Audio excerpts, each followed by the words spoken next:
Hello' everyone, নমস্কাৰ কোনোবাই। আজি আহিব বিশেষ আলহী। আজি কইনা এজনীক ভাত খাবলৈ মাতিছোঁ। কইনাজনী কোন যিসকলে চিনি পায় তেখেত নিশ্চয় গম পাইছে।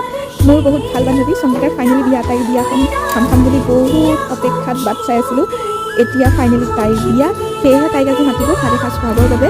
সেই ভাত এসাঁজ খুৱাবৰ বাবে এয়া বনাই আছোঁ মই। প্ৰথমে বনালোঁ মাছৰ কাৰী আৰু এইফালে এখন শুকান ভাজি বনাই আছোঁ মটৰ, আলু, কেপচিকাম আৰু তিল দি, আৰু লগতে বনাই আছোঁ মই মটন। বিয়া হৈ যোৱাৰ পিছত তাইক আৰু কেতিয়া লগ পাওঁ কোনো পাত্তা নাই। বিয়া হৈ যোৱাৰ পিছত সকলোবোৰ মানুহ বহুত বিজি হৈ যায়, সেয়েহে আজি লগো পোৱা হ'ল, লগতে ধুনীয়াকৈ তাইক ভাত এসাঁজ খুৱাবৰ কাৰণে মাতিলোঁ।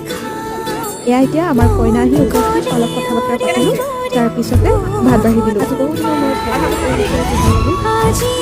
তাইক ভাত দিয়াৰ পিছত এয়া ময়ো ভাত বাঢ়ি দিলোঁ খাবৰ কাৰণে। ভাত চাত খাই উঠি এয়া তাই আমাক চিঠি দিলে, নিমন্ত্ৰণ কৰিলে বিয়ালৈ বুলি, আৰু তাইক মই সৰুকৈ এটা গিফ্ট দিলোঁ। এইফালে হাজবেণ্ডে পুৰা মনোযোগ দি চিঠিখন পঢ়ি আছে। তাই এতিয়া এয়া